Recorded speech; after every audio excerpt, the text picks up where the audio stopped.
graça e a paz. Em nosso curso básico de vida cristã, estamos iniciando hoje o livro 9, Doutrinas Bíblicas, capítulo 1, a doutrina das Escrituras, Bibliologia. Amados, o livro 8, Epístolas Paulinas 2, Cartas aos Coríntios, foi tratado os seguintes assuntos. Capítulo 1, a mensagem do Evangelho e seu mensageiro, introdução à primeira epístola aos Coríntios. Capítulo 2, aviso contra o relaxamento moral, a disciplina na igreja e os cristãos ante os tribunais pagãos. Capítulo 3, o princípio da renúncia pessoal, o casamento, o princípio da renúncia pessoal. Capítulo 4, os dons espirituais e os ministérios, desordens na igreja e os dons espirituais.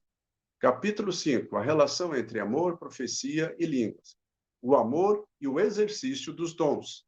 Capítulo 6, a ressurreição do crente, a ressurreição dos fiéis e o corpo ressurreto. Capítulo 7, o caráter do ministério de Paulo, introdução a 2 Coríntios, o ministério de sinceridade. Capítulo 8, as motivações do ministério de Paulo, o ministério apostólico e a motivação da esperança. Capítulo 9, as demandas no ministério de Paulo, a conduta no ministério, a separação, seu princípio e promessa. E no capítulo 10, a autodefesa de Paulo, a autoridade do apostolado de Paulo e a revelação que Paulo teve do céu. E hoje, no tópico 1, o porquê das Escrituras. Amados, por milênio, Deus se revelou ao homem através das suas obras. Isso é, a criação. Porém, segundo o seu propósito, chegou o tempo em que ele desejava alcançar o homem com uma revelação maior, o que fez de forma dupla, né? A, através da Bíblia, a palavra escrita, B, através de Jesus Cristo, a palavra viva. Esta dupla revelação é muito especial e tornou-se necessário devido à queda do homem. Ela é enfática em sua condenação contra o falso.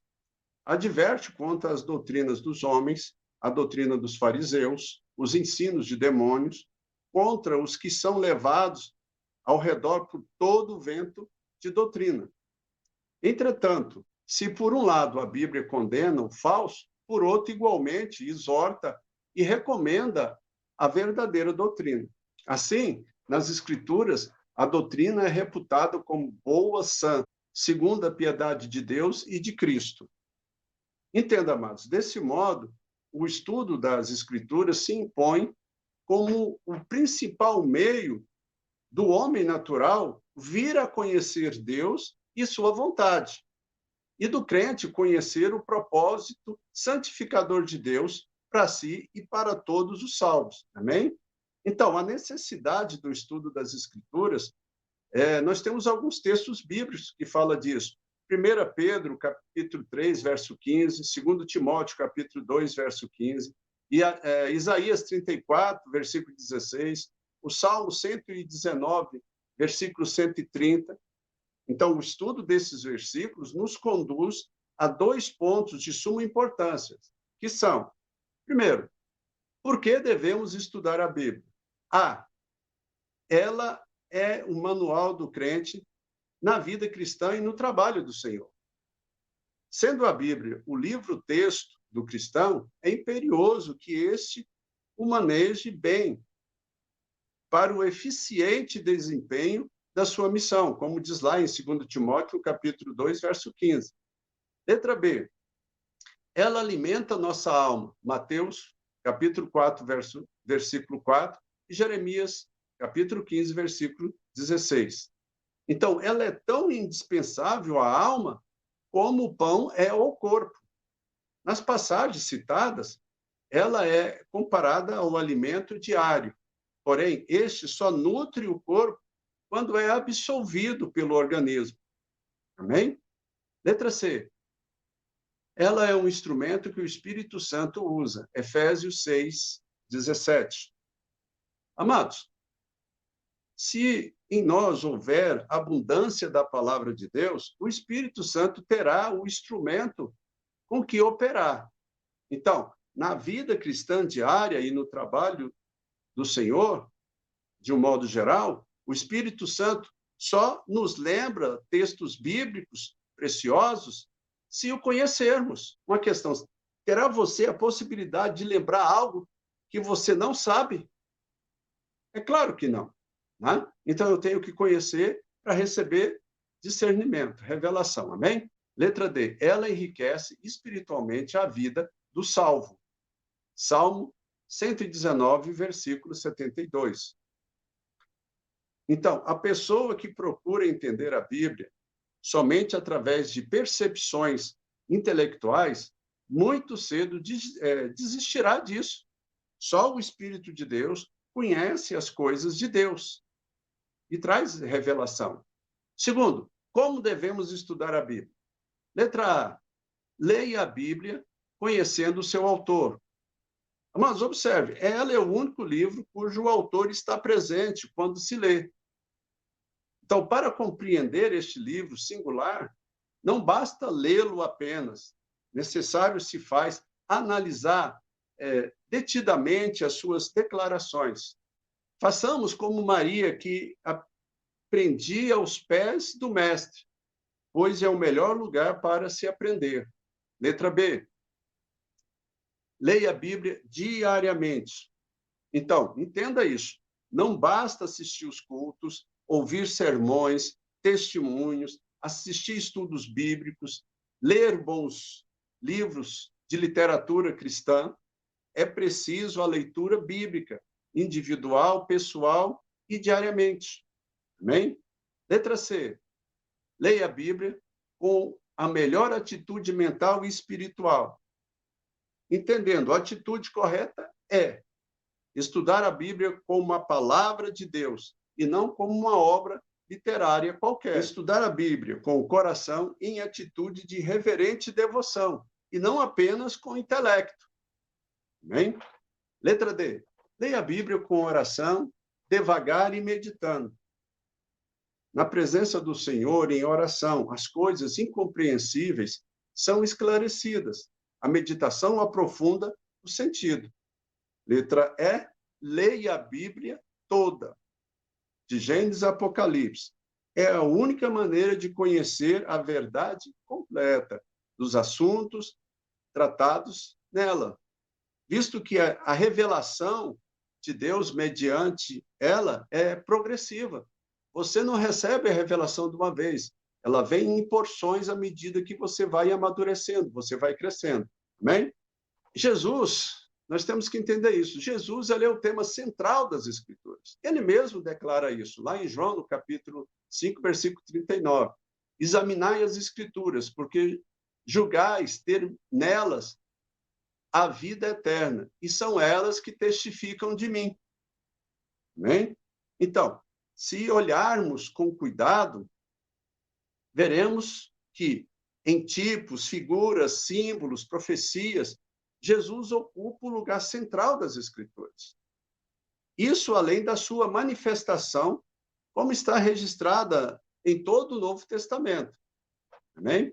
Então, observe, vamos fazer um apanhado geral agora. Cristo, de Gênesis a Apocalipse, o tema central de cada livro. Amém? Então, Gênesis, ele é o descendente da mulher. Êxodo, ele é o nosso cordeiro pascal. Levítico é o nosso sacrifício pelo pecado. Números é aquele que foi levantado para a nossa cura e redenção. Deuteronômio é o verdadeiro profeta. Josué é o capitão da nossa salvação. Juízes é o nosso juiz e libertador. Ruth é o nosso parente resgatador. Samuel, Reis e Crônicas é o nosso rei. Esdras e Neemias é o nosso restaurador. Esther é o nosso advogado. Jó é o nosso redentor que vive. Salmo é o nosso socorro e alegria. Provérbios é a sabedoria de Deus. Eclesiastes é o alvo verdadeiro. Cantares de Salomão é o amado da nossa alma. Isaías é o Messias que há de vir. Jeremias e Lamentações é o renovo da justiça. Ezequiel é o filho do homem. Daniel é a pedra que esmiuça. Oséias é aquele que orienta o desviado. Joel é o restaurador. Amós é o divino lavrador. Obadias é o nosso salvador. Jonas é a nossa ressurreição e vida. Miqueias é a testemunha contra as nações rebeldes. Naum é a fortaleza no dia da angústia.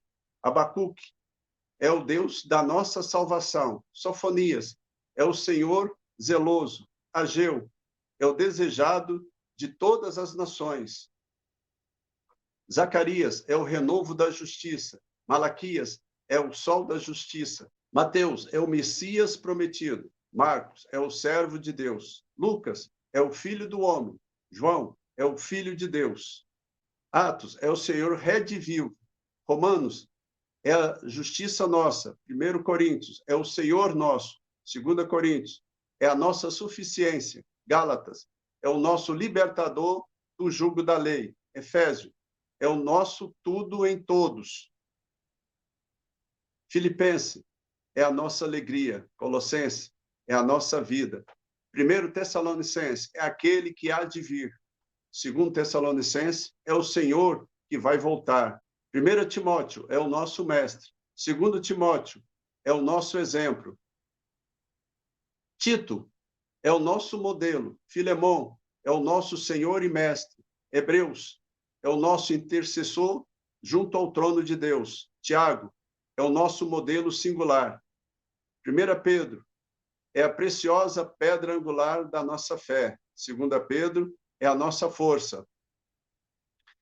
1 João é a nossa vida. 2 João é a nossa verdade. 3 João é o nosso caminho. Judas é o nosso protetor. Apocalipse é o nosso rei triunfante. Amém, amados? Então, na próxima aula, nós estaremos iniciando o tópico 2, inspiração divina das Escrituras. O que é inspiração divina?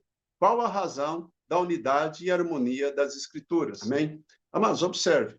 Então, nessas doutrinas bíblicas, nós não vamos aprofundar nelas. Nós vamos falar de 10 doutrinas e vamos dar uma pincelada. Mais na frente, nós voltaremos e faremos um estudo pormenorizado de cada uma delas. Algumas nós já fizemos, né? Estão nas aulas anteriores.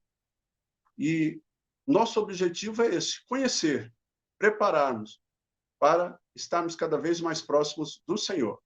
Se você gostou, deixa aí o seu like. Se você tiver alguma dúvida, deixa ali nos comentários a sua questão que nós estaremos te respondendo. Amém? Então, que Deus abençoe a todos e até a próxima aula.